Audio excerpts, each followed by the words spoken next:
आज के इस क्लास में हम बीएड एंट्रेंस एग्ज़ाम के लिए जीके की क्लास करने वाले हैं। इसके पहले मैंने जीके की एक क्लास अपलोड कर दिया है बीएड एंट्रेंस एग्ज़ाम के लिए, तो आप सभी एक बार प्लेलिस्ट से चेकआउट ज़रूर कर लीजिएगा। मैंने प्लेलिस्ट बना दिया हुआ है।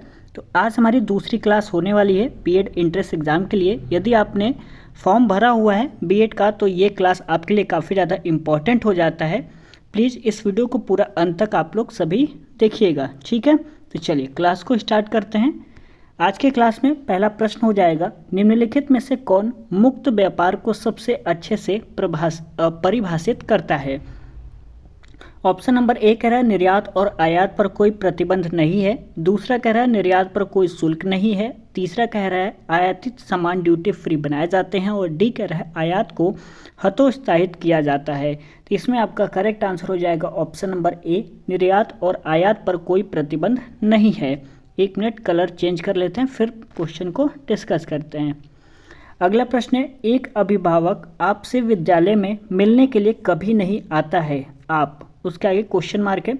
अभिभावक को लिखेंगे, आप स्वयं उनसे मिलने जाएंगे, या बच्चे को दंड देना शुरू करेंगे, या बच्चे की उपेक्षा करेंगे। करेक्ट आंसर इसमें हो जाएगा ऑप्शन नंबर बी, आप स्वयं उनसे मिलने जाएंगे। ये आपका करेक्ट आंसर हो जाएगा।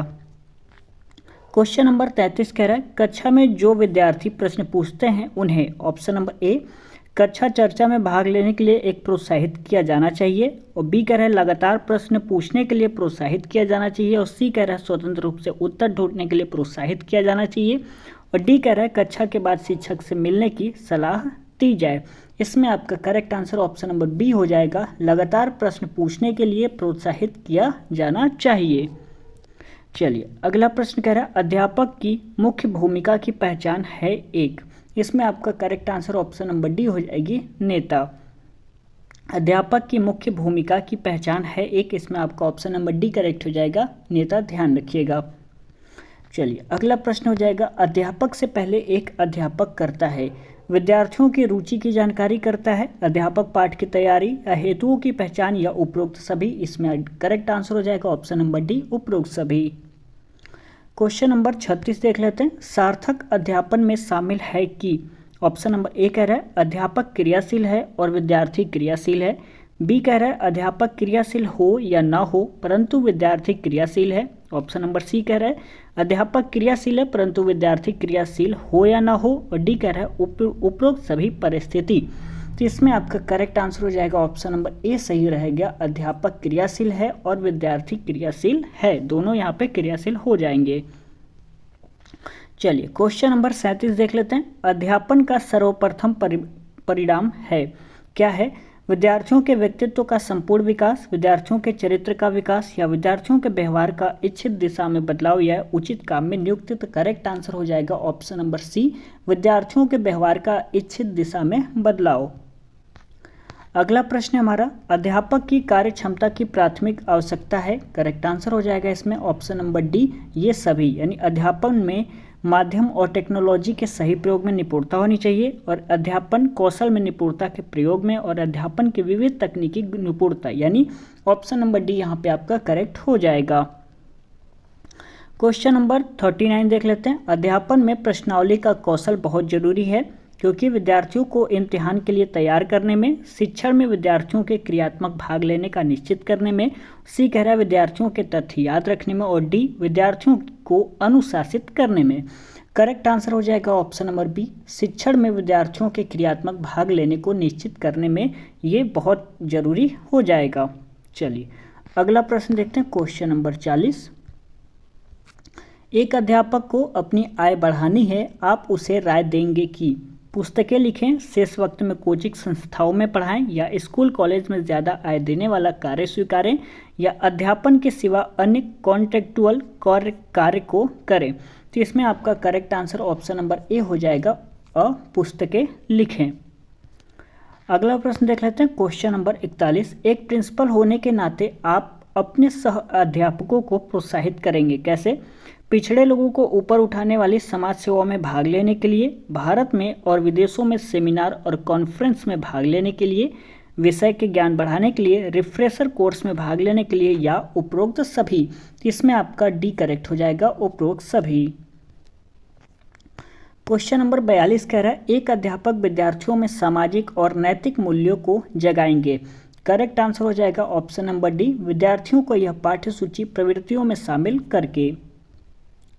क्वेश्चन नंबर 43 कह रहा है विद्या का सबसे उचित अर्थ क्या है। इसमें आपका करेक्ट आंसर सी हो जाएगा, वर्तन का बदलाव। क्वेश्चन नंबर 44 देख लेते हैं, विद्यार्थियों की जरूरत और रुचि का अध्यापकों का ज्ञान जो विषय में समाविष्ट है वह है क्या है। तो यहाँ पे हो जाएगा डी, शिक्षण का मानस शास्त्र। ये आपका करेक्ट आंसर हो जाएगा। ऑप्शन नंबर कौन सा, डी यहाँ पे सही हो जाएगा। क्वेश्चन नंबर 45 कह रहा है सत्तावादी स्तर पर तालीम है। इसमें आपका करेक्ट आंसर बी हो जाएगा, अध्यापक केंद्रित। क्वेश्चन नंबर 46 देख लेते हैं, निम्न में से कौन सा तालीम कौशल से संबंधित है। करेक्ट आंसर हो जाएगा ऑप्शन नंबर डी, ये सभी प्रश्न पूछना, श्याम फलक पर लिखना और प्रश्नों को सुलझाना, यानी ऑप्शन नंबर डी यहाँ पे करेक्ट हो जाएगा। क्वेश्चन नंबर 47 कह रहा है विद्यार्थियों का संवेगी आयोजन सार्थक होता है। अनुशासन में, व्यक्तित्व बनाने में, वर्ग अभ्यास में या उपरोक्त सभी। करेक्ट आंसर डी हो जाएगा, उपरोक्त सभी। क्वेश्चन नंबर 48 देख लेते हैं, संपूर्ण शिक्षक की संकल्पना का प्रतिपादन किसने किया था। स्वामी दयानंद ने, स्वामी विवेकानंद, महात्मा गांधी या श्री अरविंद ने। किसने संपूर्ण शिक्षण की संकल्पना का प्रतिपादन किया था। करेक्ट आंसर हो जाएगा option number D, Shri Arvind ने। क्वेश्चन नंबर 49 कह रहा है एक अध्यापक को अपने विषय में निपुण होनी आवश्यक है। अध्यापक को सार्थक बनाने के लिए या दिलचस्पी के लिए या विद्यार्थियों पर प्रभाव डालने के लिए या जागरूकता के लिए। किस लिए निपुण होनी चाहिए एक अध्यापक को अपने विषय में। तो करेक्ट आंसर हो जाएगा ऑप्शन नंबर ए, अध्यापन को सार्थक बनाने के लिए एक अध्यापक को अपने विषय में निपुण होना बहुत ही आवश्यक हो जाता है। चलिए आगे देख लेते हैं क्वेश्चन नंबर 50, किंडरगार्टन पद का अर्थ है क्या है। बच्चों का या बच्चों का खेल मैदान, बच्चों का स्कूल या बच्चों का घर। करेक्ट आंसर इसमें हो जाएगा ऑप्शन नंबर बी हो जाएगा, बच्चों का खेल मैदान। ये आपका अर्थ हो जाएगा। क्वेश्चन नंबर 51 कह रहा है मूल्यांकन का सर्वाधिक अर्थपूर्ण राह है। करेक्ट आंसर हो जाएगा ऑप्शन नंबर बी, निरंतर और विस्तृत मूल्यांकन। क्वेश्चन नंबर 52 कह रहा है एक अच्छे वार्तालाप संचारण में जरूरी है क्या। नाटकीय प्रस्तुति, नरम आवाज से बोलना, विचारों की स्पष्टता या रुके बिना बोलना। तो करेक्ट आंसर इसमें हो जाएगा ऑप्शन नंबर डी हो जाएगा, रुके बिना बोलना। ये एक अच्छे वार्तालाप संचारण में जरूरी होता है।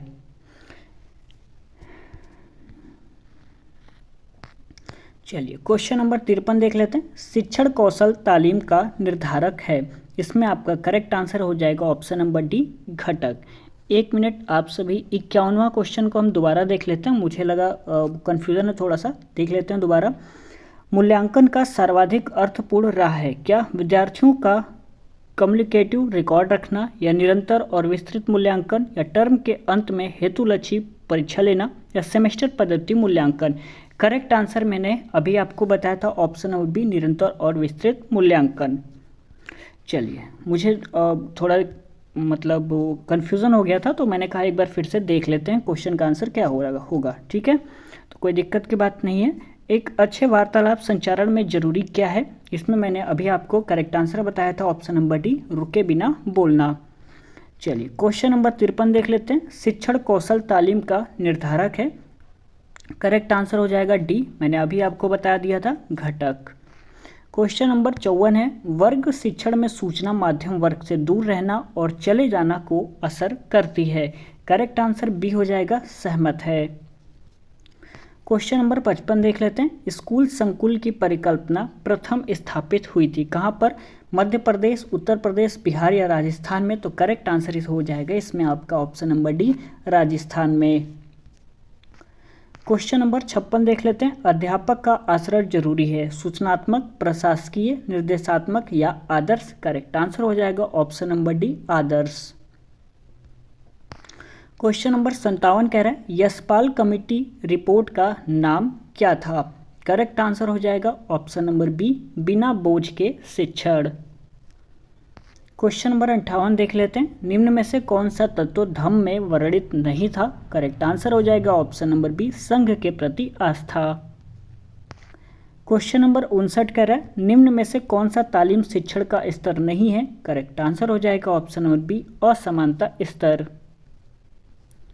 क्वेश्चन नंबर 60 कह रहा है झूमिंग किस कृषि का एक प्रकार है। स्थानांतरण कृषि का, रोपण कृषि, व्यापक कृषि या मिश्रित कृषि का। करेक्ट आंसर हो जाएगा ऑप्शन नंबर ए, स्थानांतरण कृषि का। तो आज के क्लास में बस इतना ही। यदि वीडियो आपको पसंद आया होगा तो प्लीज़ वीडियो को लाइक कर दीजिएगा। अपने दोस्तों में इस वीडियो को आप सभी शेयर कर सकते हैं। एक प्यारा सा आप सभी कमेंट कर दीजिएगा यदि आपका दिल करे तो, और चैनल को सब्सक्राइब कर लीजिएगा ऐसे ही वीडियोस पाने के लिए। मिलते हैं अगले वीडियो में, तब तक के लिए बहुत बहुत धन्यवाद।